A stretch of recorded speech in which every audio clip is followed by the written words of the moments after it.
The payment is confirmed. We're clear.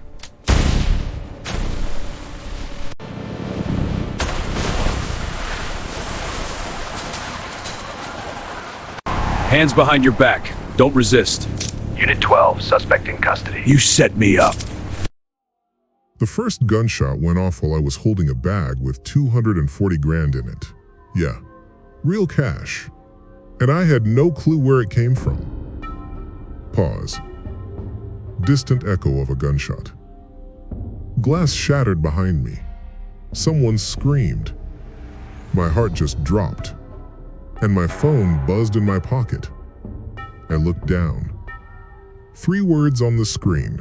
Run, they know. Beat of silence. That's the moment I realized I was already way too deep. 4 hours earlier, everything felt normal. Well, normal enough. I was sitting in my beat-up Honda outside this sketchy poker bar in Reno. Rain tapping the windshield. Neon lights flickering like a dying heartbeat. My phone rang. Marcus. My boy since high school, the dude who once slept on my couch for 6 months after losing everything gambling. His voice came through the phone, shaky. "Jake bro, I need a favor." Short pause. Never trust a gambler asking for a favor. But I sighed. "What kind of favor?" He said. "Just grab a bag from a locker inside the bar." My stomach tightened. "Marcus, what's in the bag?" A pause. Then he said, "Don't open it." Yeah, huge red flag. But loyalty's a hell of a drug. So I walked inside. The place smelled like cheap bourbon and regret. Cards shuffling, slot machines dinging, low voices whispering. Locker 37 sat at the end of this narrow hallway. Metal door, rusty lock. It rattled when I opened it. Inside, a black duffel bag. Heavy, way heavier than it should have been. My hands started sweating. I unzipped it a little, just a peek. Breathing quickens. Stacks of hundreds, perfectly wrapped. Bundles and bundles of cash. My chest tightened. "Yo, Marcus, what the hell is this?" I whispered. Then I heard footsteps behind me. Slow, deliberate. Pause. I zipped the bag, walked out fast. Too fast.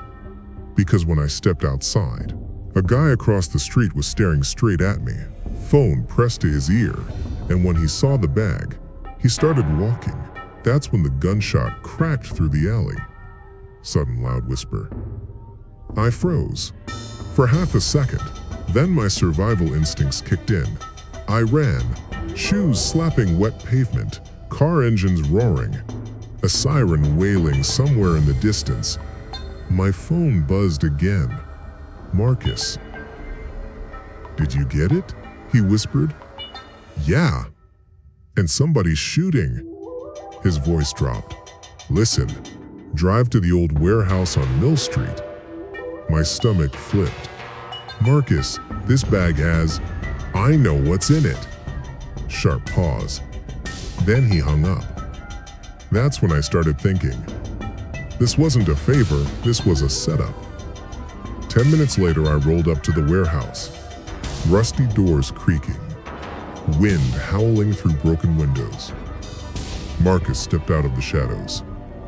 But he wasn't alone. 2 dudes stood behind him, both holding guns. My heart started slamming against my ribs. "Marcus, what's going on, man?" He smiled. But it wasn't the same Marcus. It was colder. Different. "Thanks for grabbing the bag," he said. One of the guys opened it, counted the stacks, then looked up. Marcus turned to me and shrugged. "You just paid my debt." Long pause. "Yeah, my best friend had just sold me out." But things got worse. Because one of the gunmen suddenly laughed. Like, really laughed. He grabbed a stack of cash, ripped it open. Inside was newspaper. Not money, fake bundles. Marcus went pale. What the? The gunman smirked. Counterfeit drop. My brain stalled. Then he added, and we've been tracking it all night. Beat of silence. My phone buzzed again. Unknown number. A text popped up. Nice job delivering the evidence. That's when I noticed something inside the bag. A tiny blinking red light. A tracker. Whisper. We weren't being chased by criminals. We were being watched. Suddenly, sirens exploded outside. Red and blue lights flooded the warehouse. Federal agents, drop your weapons. Gunshots echoed. Chaos everywhere. Marcus grabbed my arm. Run! We sprinted out the back, breathing hard, hiding behind a dumpster. Marcus looked terrified. They set me up, he whispered. Then a voice spoke behind us. Cold. Calm. No, Marcus. We turned. A federal agent stood there, gun raised, badge shining. Then he looked at me and smiled. Good work tonight, Jake.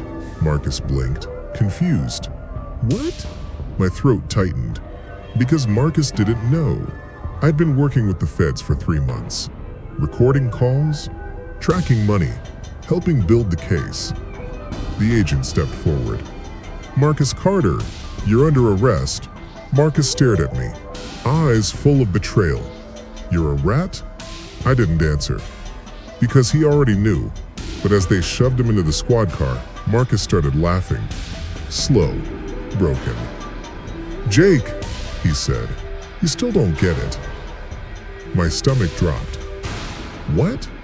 He leaned closer. That bag wasn't for my debt. A chill ran down my spine. Then, what was it for? Marcus smiled. For you. Long silence. My phone buzzed again. New message. Unknown sender. Phase 1 complete. Then a black car pulled up. 2 men stepped out. Not cops. Not feds. The agent beside me suddenly looked nervous. One of the men said, "Thanks for delivering the informant." They grabbed me. Fast. Too fast. And that's when the truth hit me. 3 years ago, I stole $2 million from a gambling syndicate. Changed my name. Ran. Thought I got away. But tonight, Marcus didn't betray me. The feds didn't protect me. The entire operation, the fake money, the tracker, the arrest, it was all just bait. For one person, whisper, final line, me. And as the car door slammed shut, I realized the cops weren't here to stop a crime. They were here to make sure nobody heard me disappear.